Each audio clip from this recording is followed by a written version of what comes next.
If you don't know this, I'm writing a reverse harem story featuring 6 different love interests. The first reverse harem that I ever read was really confusing because there were so many different times when I was reading that I just had no idea who was talking.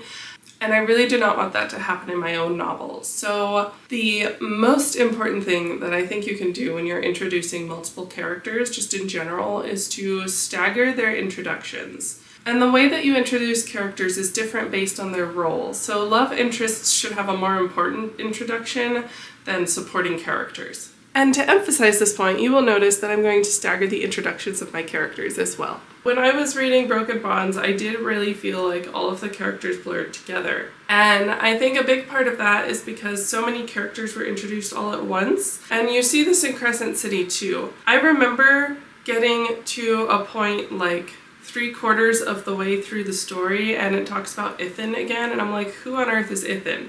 Because she just introduces so many different characters in the beginning. I actually had to go back to the beginning to be like, who is this character? Why is he important? So that's really not what you want to do as an author, especially if you're going to bring those characters back in. Most of the sports team in Crescent City was not all that important, so it's okay if you don't remember them, but Ithan was kind of important. What I have done is that each of my main love interests are introduced individually, and I'm also including a point of view chapter for every single one of them. So the first one that I actually introduce is James, and you start by his point of view is that he's waiting for Hyacinth to arrive in the city that she's traveling to. There just so happens to be just one point of entry, which I realize is a really bad idea in a society that is at war, but that's how I did it. I could add more, but then it'd be like, I'm just waiting at a random entry point and I don't know how that's gonna go. Hopefully she comes to this entry point and then conveniently she just does, sorry, pomegranate. The one exception to this is that I do not introduce Alexei on his own.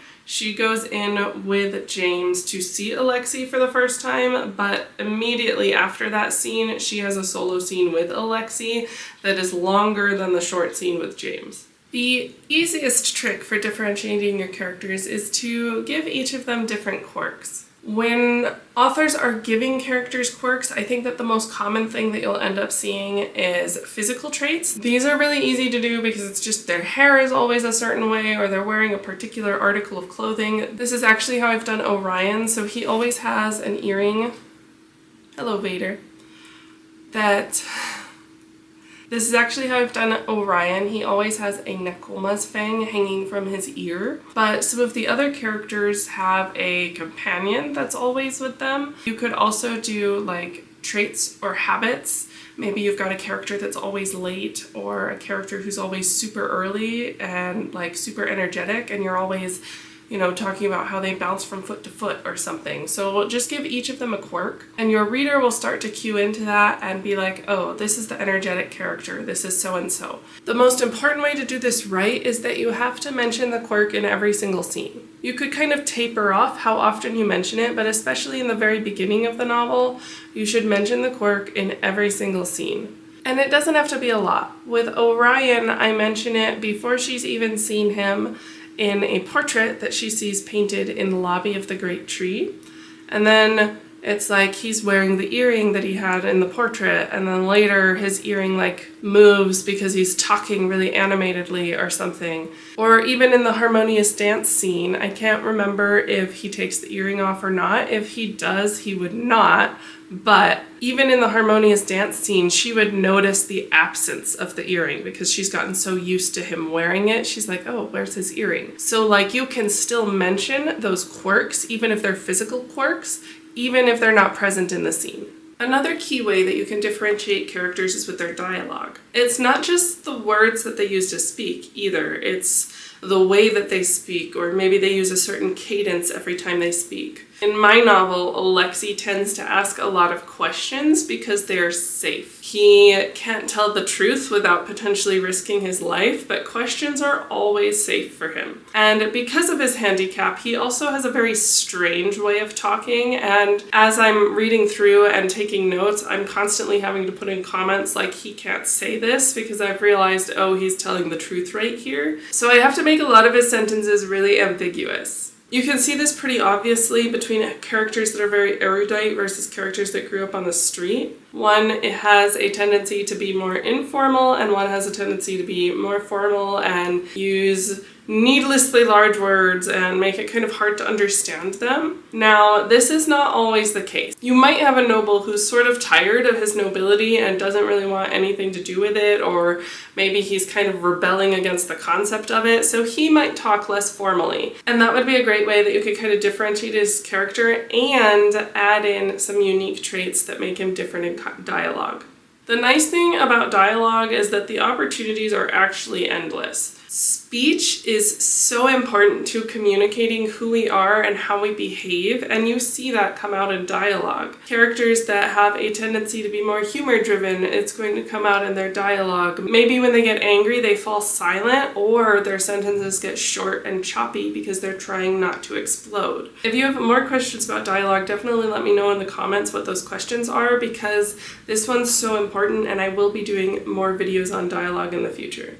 When you're writing a reverse harem specifically, one of the most common pieces of advice is to get your characters to try to fill a role. I think personally that that is a bad piece of advice. Do not do that. Because if all you're trying to do is fill a role, then you're not going to create a unique character. You're going to create a character that readers have read before, that's predictable, and that's kind of boring for them to read. What I did instead is I went and I created a character Bible for each of my characters, so I knew what their unique traits were, what their goals were, what their unique voice was, and everything else about that character before I actually decided, okay, this is the role that I need to fill.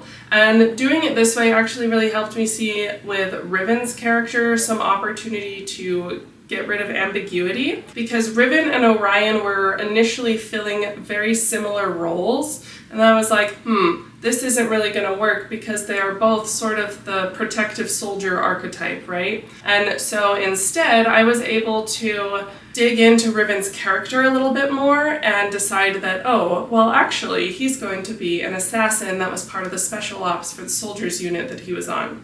So I could still use the same background and everything, but I was able to change his character and make it better for the story because I already knew who he was. Now with Riven, it's a little bit harder because he's not actually in book 1, and there is a reason for that. But it means that as a discovery writer, I haven't really discovered Riven yet. So I don't know as much about his character as I do about the other ones, because I really find that stuff out as I'm writing.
It has been such a busy week this week. I am exhausted, and I hate when I say that because I feel like I say it all the time. Every time someone asks me, how are you? I'm like, well, not much has changed. I'm still tired.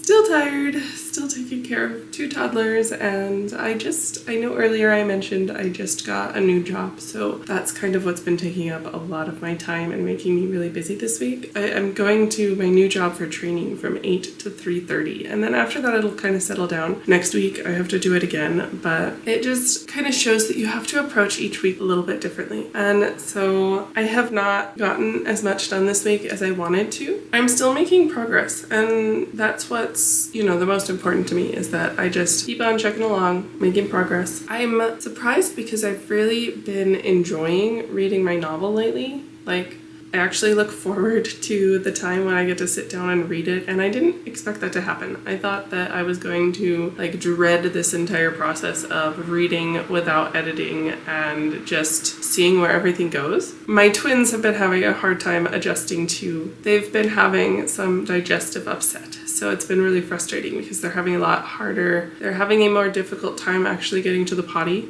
So we've had a lot more accidents this week, and that's really hard for me. That is one of the things that, like with my ADHD, I just go from 0 to 100 really quickly. So I've been having to really honor my energy and my mood, and when I need a break, I have to just take a break. Like they haven't been getting naps at the daycare at my new job. So I say they haven't been getting naps, but that's not entirely true. They have been getting naps, but they're 30 minutes to an hour, and they usually nap for 2 to 3 hours. I think they nap that long still because that's when children do the most growing. So like it doesn't bother me that they nap that long. I'm not worried about like, oh, you have to get up after an hour.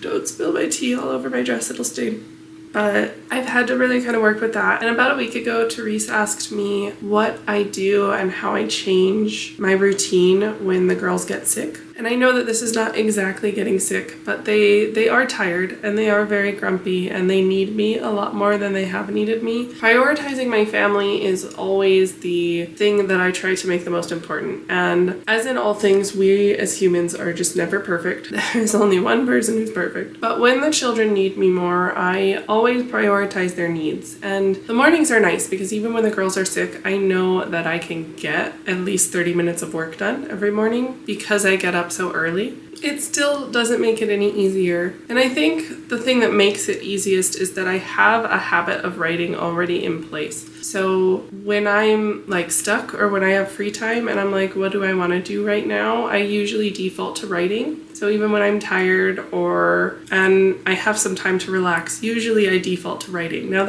I've had to build those habits. So habit development is of course really important. Now if you haven't built your writing habits yet, it's not as difficult as it sounds, but you have to do it consistently. Even if one day you're a little bit busier, it's better to try to get that habit in for 1 minute than to not do it at all, because then that cuts the habit out and it's harder to get it established. So even just doing the habit for just a little bit of time and trying to make sure that you do it every day, that's the best thing you can do to prepare for those days that are not perfect. But ultimately, if your children need you, you're their mom. You have to take care of them. And so when the girls get sick and they need me, or they're crying in the other room, or they can't nap, I go in and I comfort them, and I just try my best to stick to my routine. I guess that's kind of the ultimate, like, how I would answer that question is I try my best to stick to my routine, even if it's 3 minutes instead of 30, or 500 words instead of 1,000, whatever you do, whether you do word counts or time sprints. I really want to try sprinting. I didn't realize that there were different types of sprints. I thought there were just the Pomodoro timer sprints. And then I was watching a video recently and I heard someone talk about ladder sprinting. And I'm like, oh, there's different types of sprints. So maybe I'll do a video in the future where I try out different types of sprints and just see how they work. But you'll have to let me know in the comments if that's something that's interesting to you. Definitely check in the comments with our hashtag Quillies. And if you're new here, please hit that subscribe button. It's totally free and really supports my channel. And I will see you next week.